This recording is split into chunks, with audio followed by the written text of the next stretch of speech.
Welcome to the complete animation of the Loth-wolves from Star Wars Rebels. Star Wars Rebels is one of my favorite pieces of Star Wars content. I really like the story it has to tell, and I really like the characters that it has. And these Loth-wolves are some of my favorite science fantasy creatures ever. Because Star Wars isn't really sci-fi. Sci-fi as in science fiction. Science fiction implies some level of, realism. And Star Wars is complete fantasy. There is very little, realism about it.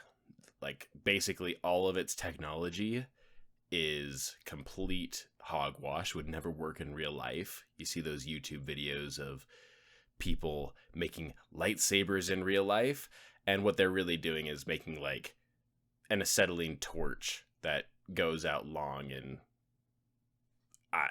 they're not really lightsabers because it's all fantasy. And you have space wizards who have laser swords. Star Wars is not science fiction, it's space fantasy. But within space fantasy, I really like Star Wars. And there are just so many people who have decided that they don't like Star Wars, especially the Disney era of Star Wars. You can't watch basically any long video essays about Star Wars that have been written in the last 2 years that don't just absolutely thrash everything that Disney has ever done. And it's like, have you actually watched everything that has been made under Disney? A bunch of it is actually pretty good. Not all of it. I will freely admit that Star Wars Resistance didn't really do it for me. It just didn't. But to dismiss the entire project, I think that people like to paint with overly broad brushes when it comes to this sort of media. And I genuinely think that Rogue One is top tier Star Wars. Heck, I'd say that Rogue One is in many ways better than Return of the Jedi or even A New Hope. In many ways, not every way. And that was made under Disney. Now, one of the things I really like about Star Wars Rebels is how much it grew with the characters, the cast, just everything. There is just so much development. The characters that you see at the beginning of Star Wars Rebels are nothing like how they are at the end. And that is the mark of a good story. The characters that you begin with they've changed. And their changes, matter.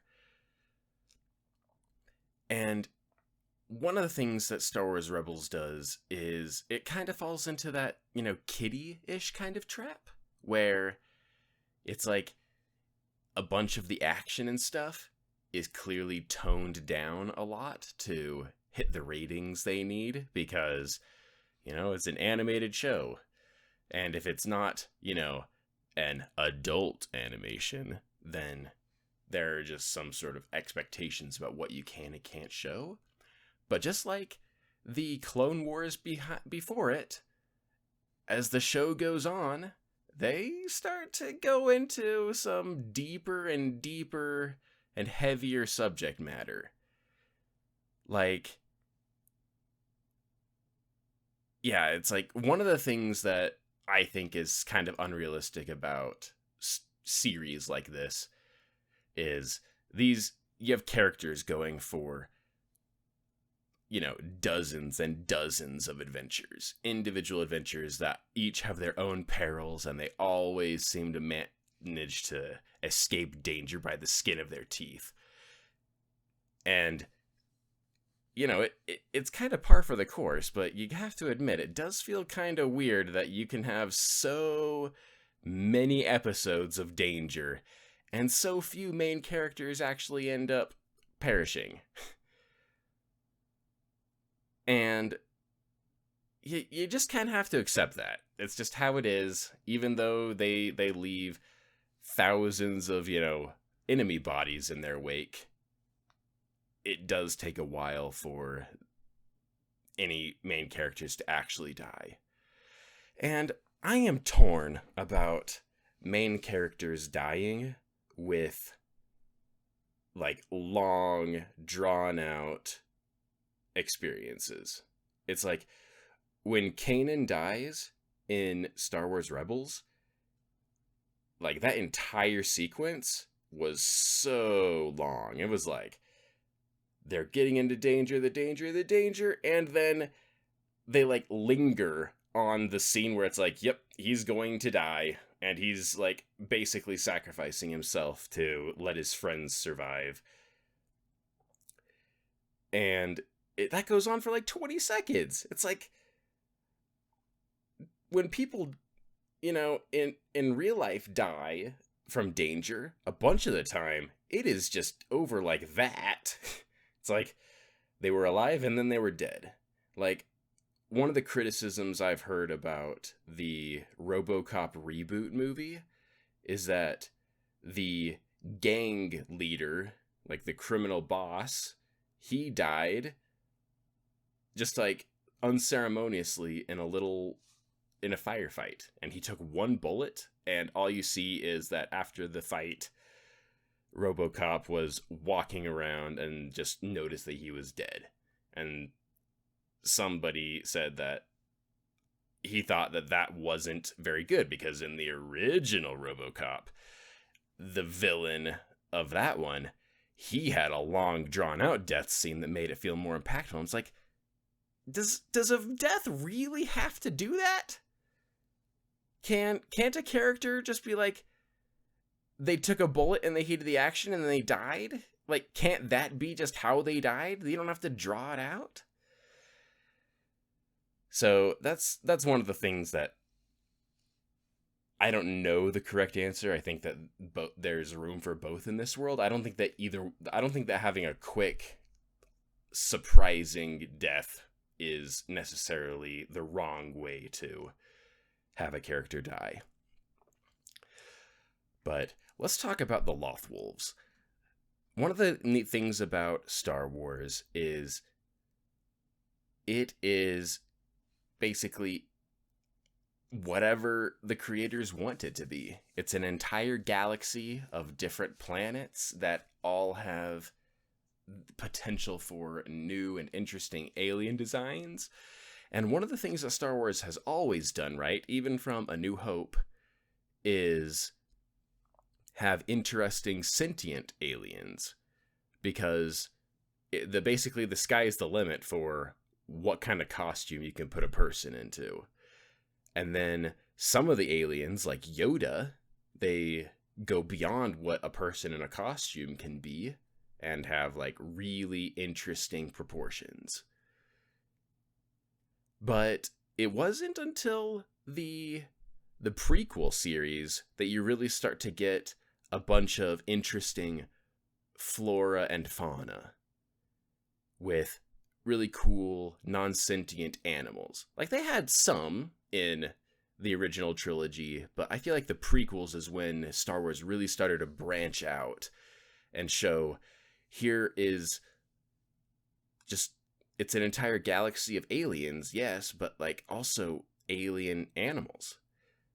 And one of the things that I really like about the Loth-wolves is it feels like the perfect mesh between the real and the fantastic, because there are wolves in real life and they're really cool animals, but they're not this big and they don't look like this. But like all of the details that they have for the Loth-wolves here in Star Wars Rebels, like the ridges along their nose and their eyebrows, and the way that their legs are sort of long and have these like really bulbous shaped feet. It's all really interesting. And so Yeah, I think that the Loth-wolves are a really good mix of a real life animal being mixed into an alien. And one of the things that Star Wars Rebels did really good is evolve its visuals over the seasons. It's like if you look at season 1 of Star Wars Rebels, the visuals are much simpler.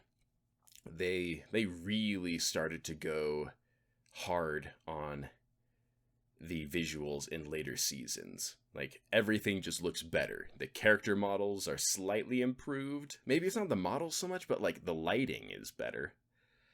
And the Loth-wolves, I think, do a really good job of blending the sort of simplistic art style that the rest of the show has with something more complex like a big furry creature, because fur has always been a problem in animation. It's like when Monsters Incorporated came out and Sully was a main character who was just completely covered in fur.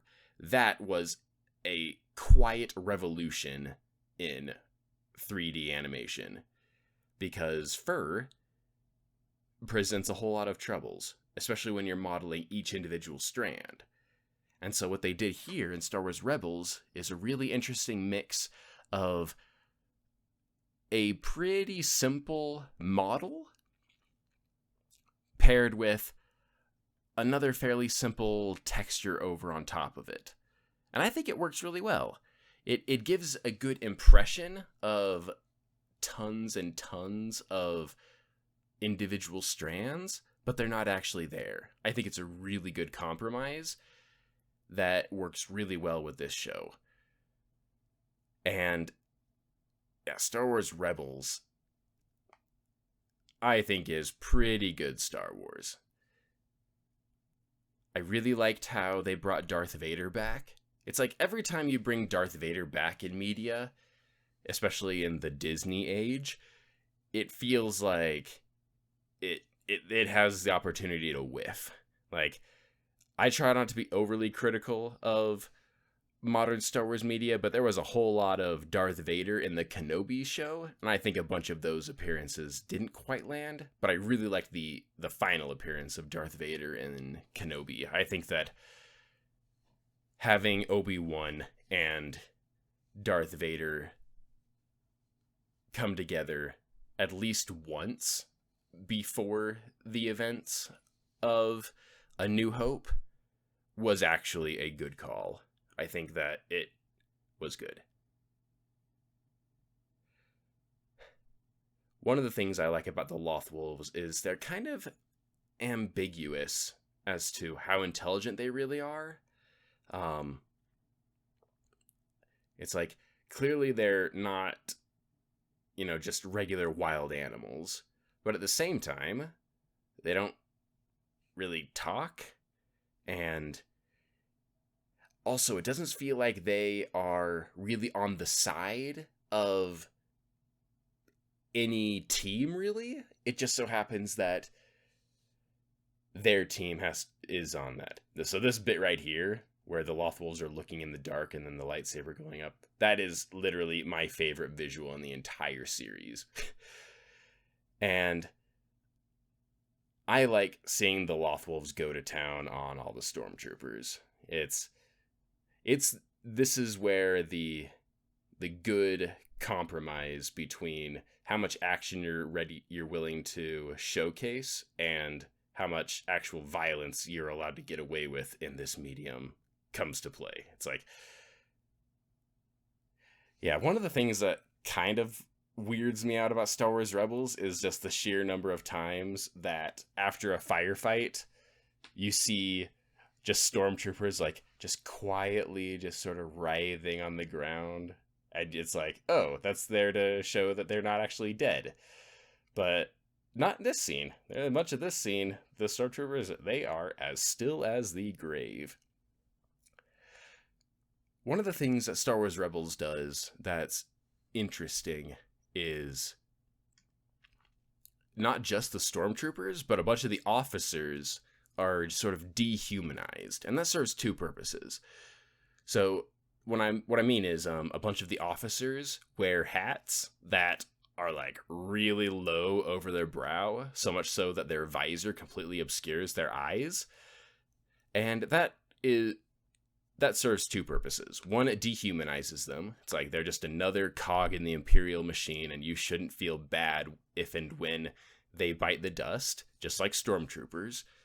But it also has the effect of making it easier to animate.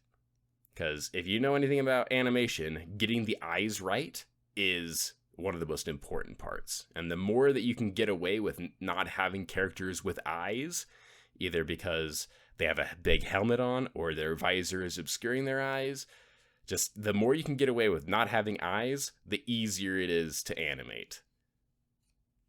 And I really liked how they pulled that off on Star Wars. It was a nice compromise between dehumanizing other characters and also just making it easier to animate.